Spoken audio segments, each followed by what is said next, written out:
पंचदेव प्रार्थना एक शक्तिशाली मंत्र है। प्रातःकाल सच्चे मन से इसे सुनने से जीवन के सभी दुख तुरंत दूर होने लगते हैं।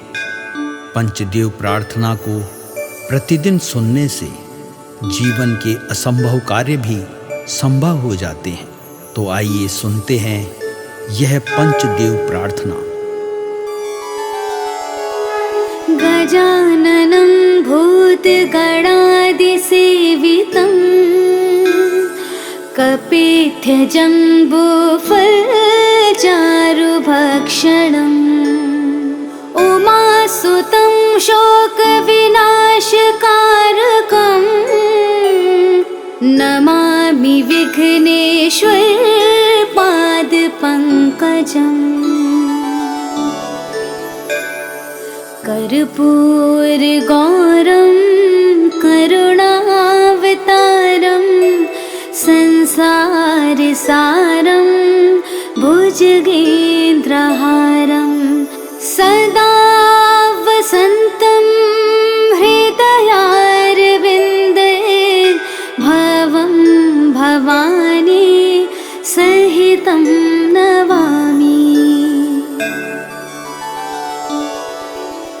शान्ताकारं भुजगशयनं पद्मनाभं सुरेशं विश्वाधारं गगनसदृशं मेघवर्णं शुभांगं लक्ष्मीकान्तं कमलनयनं योगिभिर्ध्यानगम्यं वन्दे विष्णु भवभयहरं सर्वलोकैकनाथम्।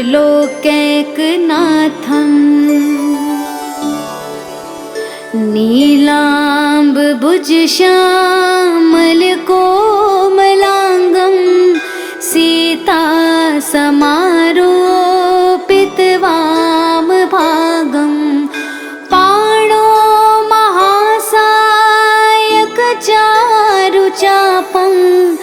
नमामि रामं रघुवंशनाथम्।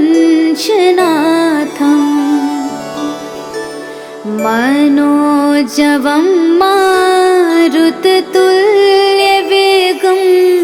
जितेन्द्रियं बुद्धिमतां वरिष्ठं वातात्मजं वानुरयूथमुख्यं श्रीरामदूतं शरणं प्रपद्ये। करारविन्देन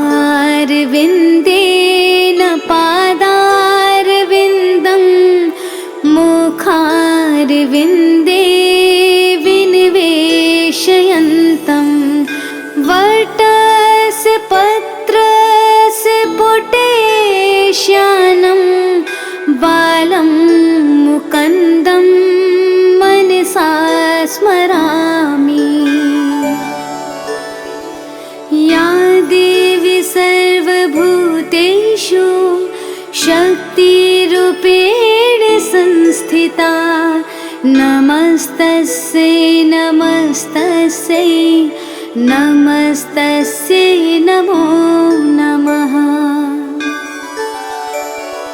नीलाञ्जनासमाभासं रविपुत्रं यमाग्रजं छायामार्तण्डसम्भुतं तं नमामि शनैश्चरम्। गजाननं भूतगणादिसेवितं कपित्थजम्बूफलचारुभक्षणम् उमासुतं शोकविनाशकारकम् नमामि विघ्नेश्वर पादपङ्कजम्। कर्पूरगौरं करुणावतारं संसारसारं भुजगेन्द्रहारं सदा वसन्तं हृदयारविन्दे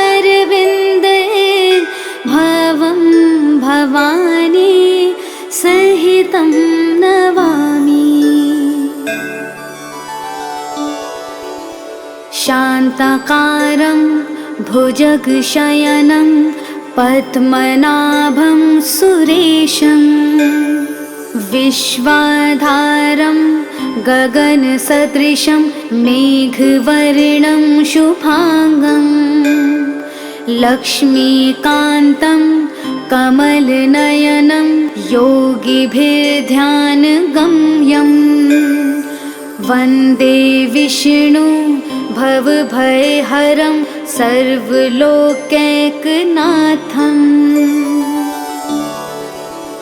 नीलाम्बुजश्यामलकोमलाङ्गं सीतासमारोपितवामभागं पाणो महासायकचारुचापं नमामि रामं रघुवंशनाथम् मनोजवं मारुततुल्यवेगं जितेन्द्रियं बुद्धिमतां वरिष्ठं वातात्मजं वानुरयूथमुख्यं श्रीरामदूतं शरणं प्रपद्ये करारविन्देन पादारविन्दं मुखारविन्दे विनिवेशयन्तं वटस्य पत्रस्य पुटेश्यानं बालं मुकुन्दं मनसा स्मरामि। या देवी सर्वभूतेषु शक्तिरूपेण संस्थिता नमस्तस्यै नमस्तस्यै नमस्तस्यै नमो नमः।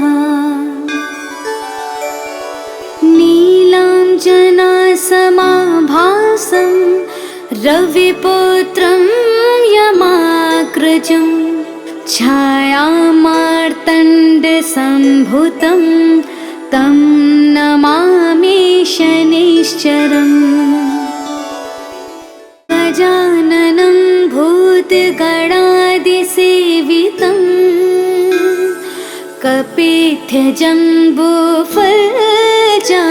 कपित्थजम्बूफलचारुभक्षणम् उमासुतं शोकविनाशकारकं नमामि विघ्नेश्वरपादपङ्कजम् कर्पूरगौरं करुणावतारं संसारसारं भुजगेन्द्रहारं सदा वसन्तं हृदयारविन्दे भवं भवानी सहितं नमामि। शान्ताकारं भुजगशयनं पद्मनाभं सुरेशं विश्वाधारं गगनसदृशं मेघवर्णं शुभांगं लक्ष्मीकान्तं कमलनयनं योगिभिर्ध्यानगम्यं वन्दे विष्णु भवभयहरं सर्वलोकैकनाथम्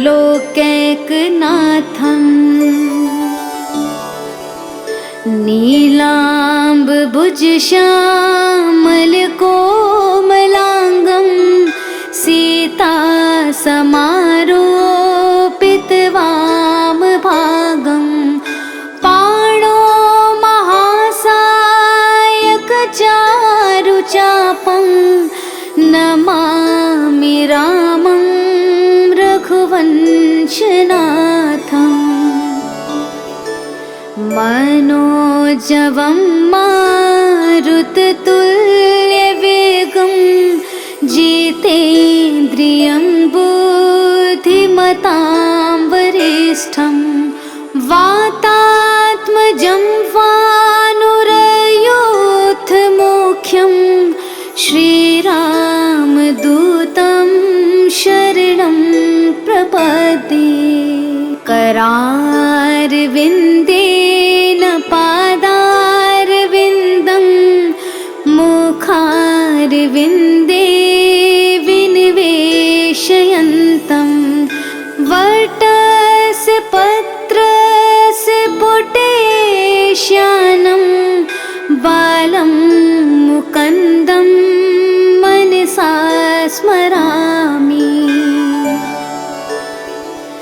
या देवी सर्वभूतेषु शक्तिरूपेण संस्थिता नमस्तस्यै नमस्तस्यै नमस्तस्यै नमो नमः। नीलाञ्जनासमाभासं रविपुत्रं यमाग्रजं छायामार्तण्डसम्भुतं तं नमामि शनैश्चरम्। गजाननं भूतगणादिसेवितं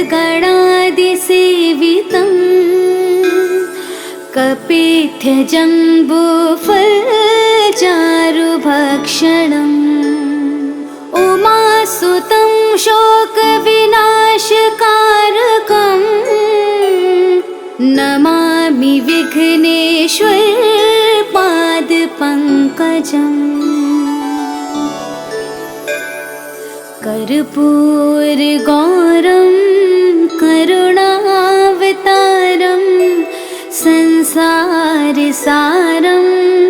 भुजगेन्द्रहारं सदा वसन्तं हृदयारविन्दे भवं भवानी सहितं नमामि। शान्ताकारं भुजगशयनं पद्मनाभं सुरेशं विश्वाधारं गगनसदृशं मेघवर्णं शुभांगं लक्ष्मीकान्तं कमलनयनं योगिभिर्ध्यानगम्यं वन्दे विष्णु भवभयहरं सर्वलोकैकनाथम्।